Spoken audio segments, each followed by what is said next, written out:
Everyone, this is Poonam. आप सभी का स्वागत है मेरे YouTube channel BEd classes by Poonam Sharma. इस सेशन के अंदर हम बात करने वाले हैं बीएड फर्स्ट ईयर सब्जेक्ट की, जो कि बीएड 2020 में आपके एग्ज़ाम नज़दीक आ रहे हैं। अब हमारे पास ज़्यादा टाइम नहीं बचा अपनी प्रिपरेशन को करने के लिए, 10 या 15 डेज़ ही बचे हैं। ठीक है, तो जिसके लिए मैंने आपको पेपर 1, पेपर 2, पेपर 3 के इंपॉर्टेंट क्वेश्चन करा दिए। ठीक है, उनके आंसर्स भी मैं करा रही हूँ। ठीक है, वो हम मैराथन क्लास में कर रहे हैं।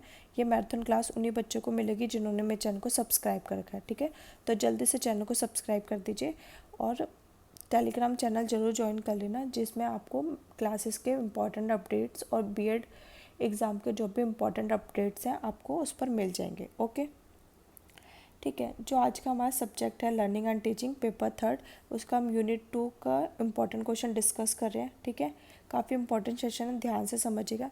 जो ये टॉपिक है आपके एग्ज़ाम में शॉर्ट में आता है ये क्वेश्चन। ठीक है, तो शॉर्ट में आएगा तो आपका ये 4 मार्क्स का होता है। ठीक है, ये क्वेश्चन क्या है, टीचिंग मेथड वर्स स्ट्रैटेजी। ठीक है, शिक्षण विधि और शिक्षण व्यू रचना में क्या अंतर है, इसको समझाइए। ठीक है, चलिए, टीचिंग स्ट्रेटजी क्या होती है। ठीक है, शिक्षण व्यू रचना होती क्या है। ठीक है, जैसे कि कोई राजा है, ठीक है, उसको युद्ध लड़ना है। ठीक है, उसको युद्ध पर जीतना है, तो उसके लिए वो क्या क्या प्लानिंग करेगा। ठीक है, उसी को हम क्या करते हैं, स्ट्रेटजी कहते हैं। ठीक है, जैसे कि आपको बीएड के आपके एग्ज़ाम है। ठीक है, सपोज़ आपके 16 अगस्त को स्टार्ट हो जाएंगे आपके, उसके लिए भी मैंने आपको क्या स्ट्रैटेजी बताई थी कि आपको कैसे प्रिपरेशन करनी है आपको। ठीक है, पहले हम प्रीवियस ईयर क्वेश्चन करेंगे, फिर उसके बाद हम आंसर्स करेंगे, उसके बाद आप मैराथन क्लास करोगे। ठीक है, उसके बाद हम जो भी एडवांस क्वेश्चन है, ठीक है, हम उसको करेंगे। ठीक है, हमारी सारी प्रिपरेशन कंप्लीट।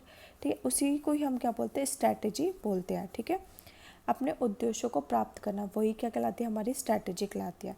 अब जब अब ये क्या है, क्लास के पॉइंट ऑफ व्यू से हम स्ट्रैटेजी बना रहे हैं। ओके, जब टीचर क्लास में जाता है, ठीक है, कि उसको अपनी टीचिंग स्ट्रेटजी कैसे करनी है, कब उसको कौन सा टीचिंग मेथड यूज़ करना है, कब उसको टीचिंग मटेरियल यूज़ करना है, और कब कब उसको कौन सी एक्टिविटी करानी है, जो भी प्लानिंग होती है, जो क्लास में टीचर जाएगा तो वो करेगा। ठीक है, ठीक है, उसी को हम क्या बोलते हैं, टीचिंग स्ट्रेटजी कहते हैं। ठीक है, इसको डिटेल में समझते हैं।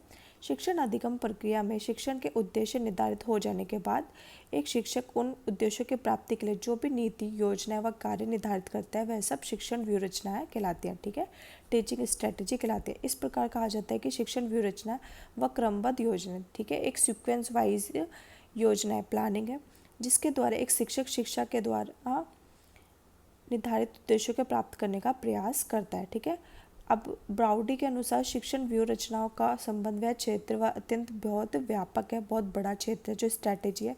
इसमें विभिन्न प्रकार की शिक्षण विधियाँ, प्रविधियाँ और युक्तियाँ सम्मिलित होती हैं। ठीक है, बहुत सारे टीचिंग मेथड यूज़ होते हैं।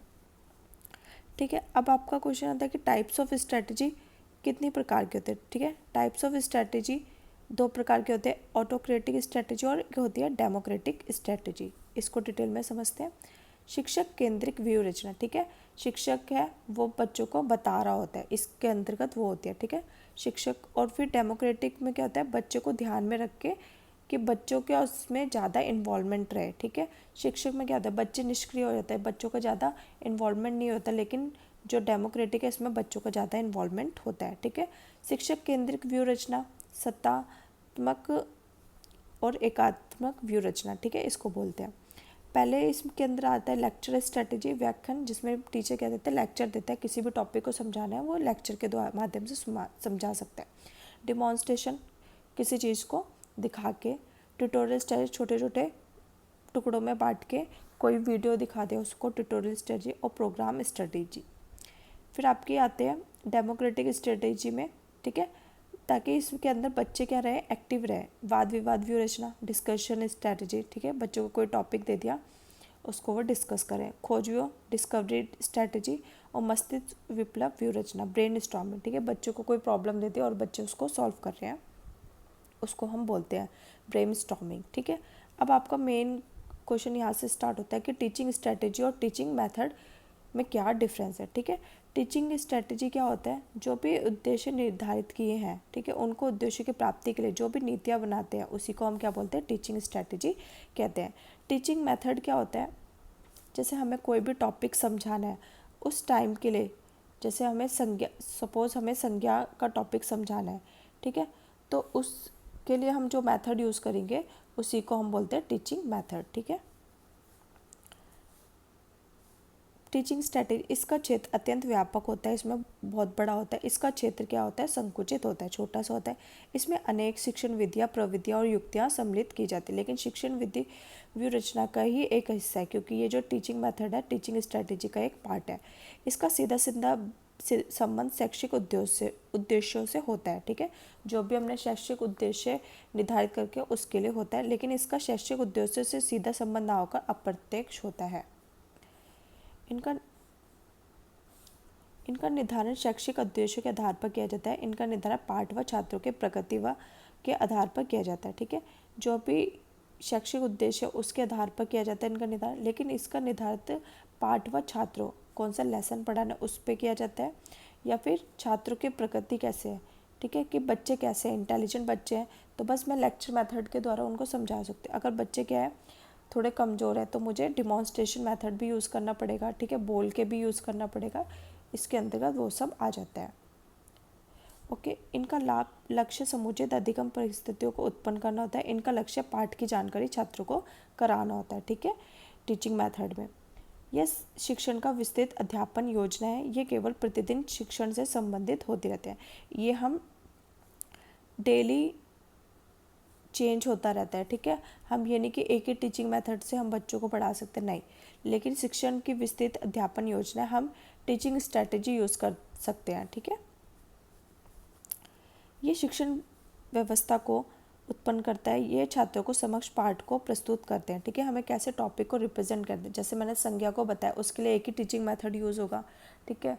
और जैसे मैंने फिर एडजेक्टिव पढ़ाया, विशेषण पढ़ाया तो उसके लिए अलग होगा, ठीक है, कि उसका पार्ट का कैसे रिप्रेजेंट होगा, प्रेजेंटेशन होगा। ये शिक्षण व्यूहरचनाओं में शिक्षण को विज्ञान माना जाता है। शिक्षण विधियों में शिक्षण को एक कला माना गया, आर्ट माना गया, और इसमें शिक्षण स्ट्रैटेजी को एक साइंस माना गया। इनका स्वरूप सामान्य होता है, ठीक है, ये हर जगह यूज़ कर सकते हैं, लेकिन इनका स्वरूप विशिष्ट होता है। कोई टॉपिक एक समझा रहे हैं, जैसे मैंने अभी बोला, अभी नाउन टॉपिक समझा रहे हैं तो उसके लिए एक ही स्वरूप का हम यूज़ कर सकते हैं, ठीक है, विशिष्ट, ठीक है, स्पेसिफिक। लेकिन यह जो टीचिंग स्ट्रैटेजी वो हर जगह यूज़ हो सकती है, ठीक है। इसमें उद्देश्यों की प्राप्ति व छात्रों के व्यवहार परिवर्तन का विशेष महत्व दिया जाता है, लेकिन इसमें पाठ पर ज़्यादा विशेष ध्यान दिया जाता है। आई होप आपको ये टॉपिक अच्छे से समझ आ गया होगा, ठीक है। जो भी क्वेरी होती है वो आप ज़रूर कमेंट बॉक्स में बताया कीजिए, ठीक है। अगर आपको मेरे सेशन पसंद आ रहा है तो प्लीज़ कमेंट बॉक्स में ज़रूर बताया कीजिए कि आपको कैसा लग रहा है और आपके एग्ज़ाम के लिए कितना हेल्पफुल है, ठीक है। आज का सेशन हम यहीं पर ही ओवर करते हैं, ठीक है। जो बच्चे मेरे चैनल पर नए हैं तो जल्दी से सब्सक्राइब कर दीजिए, लाइक एंड शेयर कर दीजिए, ताकि आपको जो भी इंपॉर्टेंट अपडेट्स है टाइम पर मिल सके। Thanks for watching.